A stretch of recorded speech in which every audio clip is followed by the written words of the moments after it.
An balima Sac Pro TV lagɛbaa bɛɛ lajɛlen Mali kɔnɔ ani Mali kɔ kan, an bɛ foli kurakura ka ɲɛsin aw bɛɛ lajɛlen ma dan tɛ foli min na. O mana kɛ diɲɛ fan o fan, ni ye aw ka bamanankan kunnafoni a waati o selen ye. Ni aw ye maakura ye, aw b'a yɛrɛ abonné an ka chaîne YouTube ani Facebook kan walasa min y'an ka kunnafoni lakikaw o kana fɔ aw kɔ.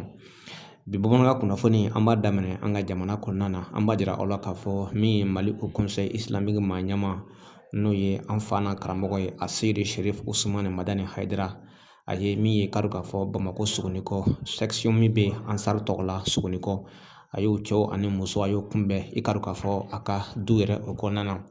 Ɲɔgɔnyeba in a kun kɛra min ye ka saga ni min ye k'a dɔn k'a fɔ Sogonikɔ Ansardine min i k'a dɔn k'a fɔ a ɲɛmayamuso ani cɛw fo ka taa bila denmisɛnninw ma.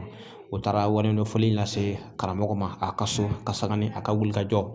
A bɛ ka mun kɛ Mali kɔnɔ nin waati in na fo ka taa bila i k'a dɔn k'a fɔ Mawudu min n'a baara bɛ sen na ka taa bonyamasegin ni k'a kɛ Aseri Sherif Usumani Madani Hayidara ye, k'a ka layidu kurakura ni a ye k'a jira a la k'a fɔ o b'a ko su ani tile. Bonya caman ani folikan caman o kɛra Aseri Sherif Usumani Madani Hayidara yɔrɔ a ka saga ni jɔyɔrɔ min b'a la Mali kɔnɔ nin waati in na. A bɛ ka wulikajɔ min kɛ an ka jamana yɛrɛ o kɔnɔna na fo ka taa bila basigi nalen Mali kɔnɔ. I k'a dɔn k'a fɔ ko Aseri Sherif Usumani Madani Hayidara a ye baara caman kɛ o kɔnɔna na. O kadara kɔnɔna min ye Sogonikɔ Ansardine maabaw, o ye foli ka ɲɛsin Aseri Sherif Usumani Madani Hayidara ma ka se ka bonya segin o ma min ye karamɔgɔ n'o ye Aseri Sherif Usumani Madani Hayidara Mali Haut Conseil Islamique maa ɲɛma.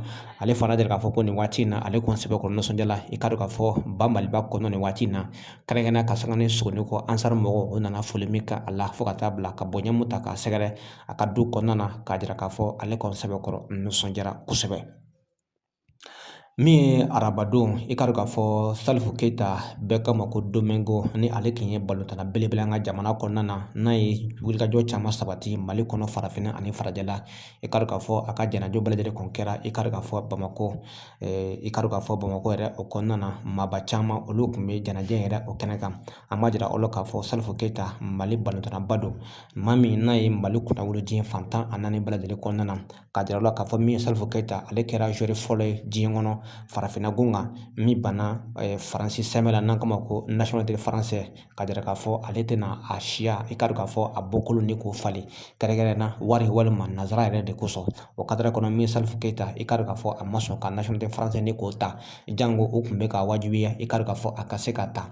Salifu Keyita Domingo Mali donnadonnaba in a ka jɛnajɛw a bɛɛ lajɛlen kun kɛra arabadon n'o bɛnna i k'a dɔn k'a fɔ Septembre kalo tile 6 ma san 2023 kadara kɔnɔna na. Bonyamaba caman olu kɛra Salifu Keyita ye k'a jira k'a fɔ a ye jɔyɔrɔ bin de fɛ Mali balontanko nasira yɛrɛ o kɔnɔna na. Min ye an ka jamana kibaruya nasara kɔnɔna na an b'a jira aw la k'a fɔ kunun alamisadon n'o bɛnna uti kalo tile 7 ma san 2023 o kɔnɔna na. An b'a jira aw la k'a fɔ min ye k'a dɔn k'a fɔ bato min n'a bɛ taa Moti Gawo ani Tɔnbɔkutu ni ɲɔgɔn cɛ min ye maajugu olu taara jan da an ka kɛlɛkɛcɛw o ɲɛ.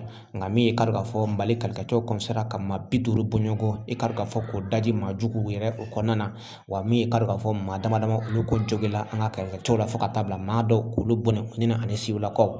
O kadara kɔnɔna na ka se ka taasibila kɛ o ye jamana maa ɲɛmaw kɔni y'a ɲini k'a lajɛ tile 3 taasibila ni k'o kɛ i k'a dɔn k'a fɔ maa kɔfilen ni minnu kɔni fatula bato yɛrɛ kɔnɔna na Tɔnbɔkutu Gawo ani Moti ni bato min n'a bɛ taa o yɔrɔ kɔfɛlen na ka tile 3 bɔɲɔgɔn ni k'o kɛ taasibila ye ka ɲɛsin o ma.